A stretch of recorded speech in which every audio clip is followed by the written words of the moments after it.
बहुत खुशी की बात है कि इतनी संख्या में आज आप सिर्फ और सिर्फ आदिवासी समाज के नाम पर इकट्ठा हुए हैं। और थोर सिंधी अलीराजपुर जिले का सबसे टॉप जिला है, सबसे शिक्षित जिला है। अधिकारी कर्मचारी फर्स्ट क्लास सेकंड क्लास कर्मचारियों के भरमार है यहाँ पर। अब वो आपको कितना सहयोग करते हैं ये अलग बात है, लेकिन आपकी जागरूकता दिख रही है कि आपने इतना बड़ा कार्यक्रम कर दिया, किसी के भी सहयोग से किया लेकिन कार्यक्रम किया। और यही कार्यक्रम आपकी सामाजिक एकता को बढ़ावा देगा। अभी संचालक भाई संदीप भास्कर जी बोल रहे थे कि ये जो 2-3 फोटो दिख रही है, एक साथ फोटो लगी है, एक हाथों में बंदूक ले रही, एक हाथों में तीर कमान ले रही, ने एक हाथों में चौपड़ी ले रही। देखा कि नहीं फोटो? सबने देखी ना फोटो? ये लगी हुई है। अब ये इसके बारे में मुझे लगता पढ़े लिखे लोग सब कुछ जानते ही है, लगभग सभी जानते हैं। लेकिन हमारे जो गांव के लोग हैं, डाला डाला डुकरा सजमी कहानी काकी कहानी भाभी कहती से जब पूरा का योसा को रहा है एकदम 9 ऑगस्ट दिवासु करे ने डीजे वगाड़े ने भेला करे ने टी शर्ट पहरे पागड़ी बांधे ने नारा लगाड़े ने नाचता गाता जाए ने काय कोरिया कर रहे ऐसा सोचे कि नहीं सोचे? तो पहले तो ऐसा करता ला नहीं तो एकदम थी कहा ऐसा भंडला पूरा गांडा तो नहीं है ऐसा सोची रहेगी। तो ऐसा नहीं है, ये पागल नहीं है, लेकिन समाज के लिए पागल लोग हैं। ये समाज के लिए सोचते हैं। इनको ये सारी चीजें पता चल गई है कि ये जो फोटो में 3 आदमी दिख रहे हैं ये कौन है, एक के हाथ में बंदूक क्यों है, एक है हाथ में तीर कमान क्यों है, और एक के हाथ में चौपड़ी और कलम क्यों है। अब ये तीनों की ताकत बहुत खतरनाक है। एक वो भूखा नंगा आधा कपड़े वाला आदमी पुतड़ी बांध रही बिरसा मुंडो, बिल्कुल अपने जैसा, आधा खाना मिले नहीं मिले दिन भर घूमना, लोगों को ऐसे इकट्ठा करना जैसे तुमने कार्यक्रम किया, लोगों को इकट्ठा किया कि नहीं। ऐसा ये उस समय का अंग्रेजों के समय लोगों को इकट्ठा करता था, अपने वाले आदिवासी समाज के लोगों को नानला पुरिया मोटला पुरिया डाहला अजमी सब का समझाते लो। काय समझाते लो? साहूकार पास नहीं जाणू, धर्म नहीं बदलनू, अंग्रेजों गुलामी नहीं करनो। हम लोगान काय करना अब जे तो बाहर के आए अंग्रेज हम तुंदरी गुलामी नहीं कर जे। ये ऐसा सोच रखता था उस समय का एक 15, 20, 25 साल का आदमी। ऐसे करके लोगों को इकट्ठा होना चालू किया, इकट्ठा किया। जरूरत पड़ी जैसे अभी कोई सरपंच साहब ज्यादा चिल्ला दे तो ऊपर से पार्टी वाला बोलता है भाई तू ढंग से रहे, थोड़ा चुप रहे, नहीं तो अगली बार तेरे को हम निपटा देंगे। तो ऐसा उनके ऊपर भी दबाव आया, तू समाज के लिए ज्यादा नहीं बोलेगा, समाज के लिए ज्यादा बोलेगा तो तेरे को हम जेल में डाल देंगे, और तेरे को कुछ चाहिए तो हमारे पास आ, हमारे पास सब कुछ है। पैसा चाहिए तो पैसा ले, जमीन चाहिए तो जमीन ले, राज्य चाहिए पूरा गांव थोरसिंह जी जैसा राज्य चाहिए तो राज्य ले, अलीराजपुर जिला जितना बड़ा राज्य चाहिए तो वो भी ले ले, लेकिन झगड़े मत कर, लोगों को इकट्ठा मत कर, हमारे खिलाफ भड़का मत, तैयार मत कर। ऐसा उस समय बिरसा मुंडा को बोला अंग्रेजों ने। जमींदार लोग जो हमारी जमीनों पे आज भी कब्जा करके बैठे ना, जिसको हम साहूकार लोग बोलते हैं, उनके बीच के कुछ लोग गए, अंग्रेजों से चापलूसी करते थे, बिरसा मुंडा के खिलाफ भड़काया कि जो ते अलग तोजमी छो ये मानसिक भेला करना मन रही ना भविष्य में आपण का जया रोण ही नहीं दे करके, तो वो डर गए। बिरसा मुंडा के खिलाफ वारंट जारी किए, सजा का ऐलान कर दिया, इनाम का ऐलान कर दिया। बाकुन काई आपण मालूम हिंताल भी भाई भाईस में एक ने एक भाई तो रोवे उल्टू सुलटू, एक आइस नो जोनला दुई भाईस भी भेला नहीं रोवे, वहां फाटा पड़ जाए कि अलग अलग हो जाए, ने कहानू कारा करे दूसरा चा जाए। तो उसी तरह बिरसा मुंडा को अपने ही भाई ने एक पकड़ा दिया 25 साल की उम्र में। मेरी तो 30-31 साल हो गई, ये छोरे बेटे इसमें से बहुत सारे 25 साल के होंगे। 25 साल की उम्र में इस आदमी को जेल में बांध दिया, मतलब पकड़ के रख दिया, भूखा प्यासा रेखा, इसको स्लो पॉइजन दिया जिसको हम जहर बोलते हैं, वो दिया। इसकी चमड़ियां छीली अंग्रेजों ने, इसको बोला कि तू लिख के दे हमको कि तू इस देश का आदिवासी है तो मूल निवासी नहीं, ऐसा बोल, हम तेरे को जो चाहे देंगे, लेकिन तू ऐसा लिख के दे दे और भविष्य में आंदोलन मत करना। तो बिरसा मुंडा ने बोला मैं मर जाऊंगा, सिर कटा दूंगा, लेकिन मैं आदिवासी था, आदिवासी हूं और आदिवासी रहूंगा, और मैं मेरे समाज को हमेशा जागृत करता रहूंगा, आपके खिलाफ लड़ते रहूंगा, चाहे मेरे को मारना हो तो मार दो। ऐसे करके ना 25 साल की उम्र में ये बिरसा मुंडा शहीद हो गया।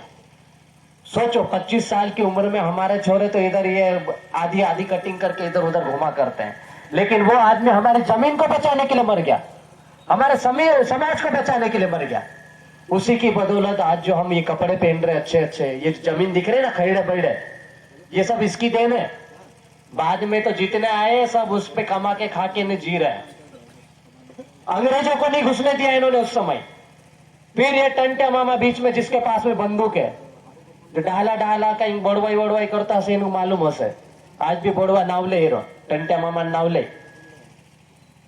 30 साल तक लगातार संघर्ष किया। कितने 30 साल तक, मतलब जितनी मेरी उम्र हो गई उससे ज्यादा वो ये बंदूक लेके लड़ाई करता रहा। कहां से कहां तक? मालवा, निमाड़ और गुजरात की सीमा तक। ये जो जितनी जमीन है ना, इस एरिया में कोई बाहरी आदमी घुसता था तो ये टंटिया मामा के नाम से कांपते थे, एकदम घुसते नहीं थे कि वो टंटिया मामा बहुत खतरनाक आदमी है। एक पल में यहाँ दिखता था, दूसरी पल में खंडवा दिखता था, तीसरी पल में खरगोन, कभी इंदौर, कभी जबलपुर, ऐसा दिखता था टंटिया मामा। थोड़ा जानकार भी था, एक साथ कई पेशियां अटेंड करता था वो, जब अंग्रेज उसको पेशी लगाते थे। ऐसा आदमी, उसको जब जेल में बंद करने के लिए जबलपुर ले गए तो यहां से लेकर जबलपुर जेल तक जो रेल की पटरी बिछी हुई उस समय, अभी तो मोबाइल है हमारे पास, उस समय कहीं नहीं था, तो टंटा भील को देखने के लिए पूरी रेल की पटरियों के पास में दोनों साइड इतने लोग लाखों की संख्या में जबलपुर तक जमा हो गए। इतने लोग जमा हुए। क्यों जमा हुए भाई? हम कोई नेता आता तो खड़े हो जाते क्या यार, नेता आ रहा करके यहाँ खड़े हो जाते सब लाइन से, ऐसा नहीं होता ना। लेकिन टंटा भील के लिए हुए। क्यों हुए? क्योंकि उसने जल जंगल जमीन हमारी संस्कृति सभ्यता परंपरा की बात की, उसने हमारे हक अधिकार की बात कही, किसी और चीज की बात नहीं की। इतनी बड़ी लड़ाई, उसको भी हमारे आदमी ने धोखे से गिरफ्तार करके मरवा दिया, शहीद हो गया वो समाज के लिए। उसके बाद ये चौपड़ी वाला एक दिख रहा है नीले कोट में, जैसे हमारे जैसे पढ़े लिखे लोग कपड़े पहनते ना अच्छे अच्छे, वैसे ही ये दिख रहा है हाथ में चौपड़ी लेके, कलम लेके। ये दोनों ने लड़ाई करी, अंग्रेजों को भगाया तीर कमान गोफान बंदूक से, और तीसरे आदमी ने लिख के काम किया।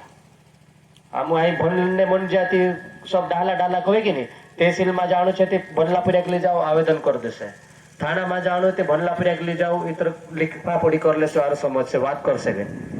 तो ये काम किया बाबा साहब ने, डॉक्टर भीमराव अंबेडकर ने, जिसको इस देश का सबसे बड़ा ओहदा है, संविधान निर्माता जिन्हें कहा जाता है।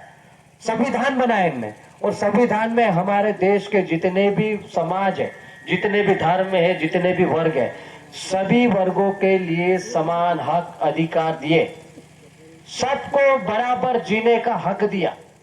सबके पूरे पढ़े, सबके पूरे लिखे, सबके पूरे नौकरी करे, सबके पूरे बढ़िया बंगले बनाए, सबके पूरे बराबर समाज को लेकर चले, ऐसी व्यवस्था करी डॉक्टर भीमराव अंबेडकर ने। लेकिन आज देखो आजादी के 73 साल हो गए, हालत वैसी की वैसी। आदिवासी पहले पुतड़ी में था, कुश्ती पे था, अब पैंट शर्ट हम जींस पहन रहे, कुछ लोग टाइट कोट पहन रहे, लेकिन सामाजिक सोच उतनी है, सामाजिक रूप से संगठित आज भी नहीं है। हमारा व्यक्ति आज भी कांग्रेस, बीजेपी, आप, बाप, सपा, बसपा, कौन सी पार्टी में बढ़ जाता है, लेकिन समाज के नाम पर इकट्ठा नहीं होता है। तो हम ये इकट्ठा करने के लिए आपको आए हैं। ये जो लड़के हैं ये पागल नहीं है, पीली टी शर्ट पहन के जो बार बार बोलते हैं कि 9 अगस्त आया, बाबा साहब की जयंती आई, टंटा मामा की जयंती आ गई, बिरसा मुंडा की जयंती मनाना है, ये ऐसे ही नहीं बोलते। इनके अंदर इनकी बातें आ गई कि ये क्या चाहते थे, डाला डाला क्या चाहते थे, लोग मालूम पड़ जाए। तो अब हम पहले सिटी में रहते थे, अब गांव की तरफ वापस आने लग गए हैं। अब हम गांव की बात करते हैं, गांव को लोगों को इकट्ठा करने की बात करते हैं, हमारे दिवास है, नवई, पाटला, पिठोरा, सबको पूजने की बात करते हैं। दूसरी संस्कृति में आप रविवार को कहां जा रहे हो हमको मतलब नहीं, सोमवार को किसका क्या कर रहे हो हमको मतलब नहीं, लेकिन हमारी जो संस्कृति सभ्यता परंपरा है, आज भी डाला डाला हमारा पटेल पुजारी यहाँ बसरिया से इंताल पूजा करे ते कसा करे, यांती गोबर लावीन वान निप दे, चांदी दगड़ो इट छे है नी, सिंदूर लावे, टीको लगाड़ दे, नरियल लावे, अगरबत्ती कर दे, धार नाक दे, नरियल फोड़ दे, कुकड़ो बुकड़ो मार नहीं तो चो भी मार दे, बुकड़ो मार नहीं तो चो मारे। ये पूजा पाठ है हमारी। इस चीज को सब धीरे धीरे भूलते जा रहे हैं। कोई कहाँ जा रहा है, कोई दूसरी जगह जा रहा है, कोई किस में घुस रहा है। अबे तुम सब कर लो, हमको कोई मतलब नहीं, लेकिन ये तुम्हारे बाप को मत भूलो, हमारे ये तीर कमान धनुष को मत भूलो, हमारे पटेल पुजारा की परंपरा को मत भूला। और गांव का सबसे बड़ा आदमी, सरकारी आदमी पटेल होता है, ये गांव का प्रधान आदमी है।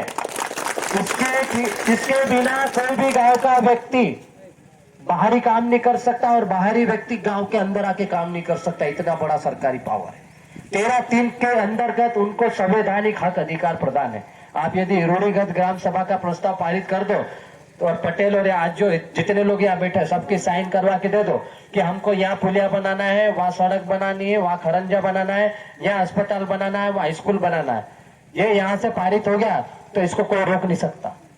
आपको काम करा के देना पड़ेगा सामने वाली सरकार को। और ये प्रस्ताव जो आप कलेक्टर को दो, प्रतिलिपि राज्यपाल को दो, और फिर साल भर बाद उसकी समीक्षा करो काम हुए कि नहीं हुए। और नहीं होता है तो हम कोर्ट जा सकते हैं इसको लेकर, क्योंकि हमारे पास 13(3) के अंतर्गत बहुत बड़ा पावर है। इसके तहत हम जुर्माना भी ठोक सकते हैं यदि हमारा काम नहीं होता है तो कोर्ट में जाकर। तो इतने सारे अधिकार है लेकिन हमको मालूम नहीं। तो ये सारे हक अधिकार हम आपको बताने के लिए निकले। भाई मेरे को थोड़ा बहुत आ गया है, मैं सीख गया हूं तो मैं आपको बताऊं, आपको जो पता है वो मेरे को बताओ, हम सब मिलजुल के समाज को इकट्ठा करें ना। और ये इसीलिए दिन है 9 अगस्त, विश्व आदिवासी दिवस 9 अगस्त अभी से नहीं, 1994 से घोषणा हुई है और हम 2021 में न्याय मना रहे हैं थोड़ सिंधी में। क्या वजह है, कौन दुश्मन है कि हमको नहीं बता रहा था इतने समय से? क्यों नहीं बता रहे थे लोग? हम भाई आप गांधी जयंती मनाते हो, ईद मनाते हो, वाल्मीकि जयंती मनाते हो, जितनी भी जयंतियां सब मना लेते हो, दुनिया भर की छुट्टियां घोषित होती है, लेकिन आदिवासी के नाम पर जब बात आती है तो हम लोग आवेदन देते हैं, ज्ञापन देते हैं, धरने देते हैं, कोई छुट्टी की बात ही नहीं। हमारे अधिकारी कर्मचारी कुछ लोग आगे आते हैं, कुछ लोग डर जाते हैं। जो आते हैं वो बहुत अच्छी बात है, भविष्य में और बाकी लोग भी आएंगे खुल के, हम ऐसी उम्मीद करते हैं। लेकिन समाज के लिए एक दिन निकालो, सबको आना पड़ेगा। जाति, धर्म, पार्टी, भील, भिलाना, पटला, बारेला ये सब भूल जाओ, नहीं तो तुम आपस में लड़ाते रहोगे, तुम्हारा दुश्मन तुम्हारी छाती पे तल के चढ़ के ना मूंग तलेगा। अभी तो वो हमारे एट्रोसिटी छीनने की बात कर रहे हैं, अभी तो हमारे बच्चों की छात्रवृत्ति छीनने की बात कर रहे हैं, हमारे बच्चों को स्कूलें बंद करने की बात कर रहे हैं, हमारे लड़कों की जो बेरोजगार लड़के बैठे हैं, बैकलॉग पद भर्ती नहीं हो रही है, नौकरियां छीनने की बात कर रहे हैं, और हमारे जैसे नौकरी लग गए तो उनका प्रमोशन भी नहीं होना है। ऐसी स्थिति हो गई है। क्या करोगे यार तुम? क्या है भविष्य तुम्हारा? जिस समाज का संगठन नहीं होता, जो समाज संगठित नहीं होता, वो समाज गुलाम बनता है। और आपको गुलामी से बचाना है तो संगठित रहो, संघर्ष करो और पढ़ना पड़ेगा सबको। ठीक है, अब समय कम है, इसके बाद हमको 3-4 कार्यक्रम और अटेंड करना, मैं ज्यादा बोल गया हूँ तो वालपुर वाले भी इंतजार कर रहे हैं, फिर उधर कदवाल है ना, कहीं 2-4 जगह और जाना है। तो आप लोग कार्यक्रम जारी रखना, बहुत अच्छा कार्यक्रम कर रहे हो आप लोग, इसे बढ़ाना। और सरपंच साहब, पटेल साहब, जितने भी हमारी युवा शक्ति, सबसे निवेदन है इस कार्यक्रम को भविष्य में भी बंद मत रखना। जितने भी छोटी छोटी जयंतियां हैं, सारी जयंतियां मनाओ, पार्टियां भूल जाओ। आपस में भाई वोट देना हो, उस दिन वोट दे के ना शाम को भूल जाने का। रात में कोई 2 पैक ज्यादा मार के ना किसी को थपड़ा दे तो सुबह जाके पंच बिठा के ना निपटा लेने का। ये थाने ना कोर्ट कचहरी के चक्कर मत काटो, इसी में हमारा आदि भी ऐसा निपटा रहा है, आधे तो ऐसे निपट रहे हैं, लुटा रहे हैं, इसी में बर्बाद हो रहे हैं, और बाकी डीजे, दारू और दहेज में। तो इन सारी चीजों पे भी आपको काम करना, सबको मिलकर काम करना है। इस काम में किसी राजनीति का हस्तक्षेप नहीं होना चाहिए, किसी पार्टी का हस्तक्षेप नहीं होना चाहिए। और हम किसी पार्टी का प्रचार करने के लिए नहीं घूम रहे, ना किसी पार्टी का विरोध करने के लिए घूम रहे। हम भी नौकरी वाले हैं, लेकिन समाज का दुख दर्द हमारे अंदर जागा है। हमने कुछ ऐसा देख लिया है, हमने कुछ ऐसा महसूस कर लिया, हमने कुछ ऐसा पढ़ लिया है कि अब तकलीफ बहुत होती है, बहुत तकलीफ होती है। नौकरी जाए तो जाए, लेकिन समाज जिंदा रहना चाहिए। उस काम के लिए हम लोग अब निकल चुके हैं, सर पे कफन बांध के निकल चुके हैं, और इसको हम आगे ले जाएंगे। जहां तक हमारी उम्मीद है, जहां तक हम रहेंगे तब तक काम करते रहेंगे। आपने मुझे सुना, उसके लिए बहुत बहुत धन्यवाद। जय हिंद, जय भारत।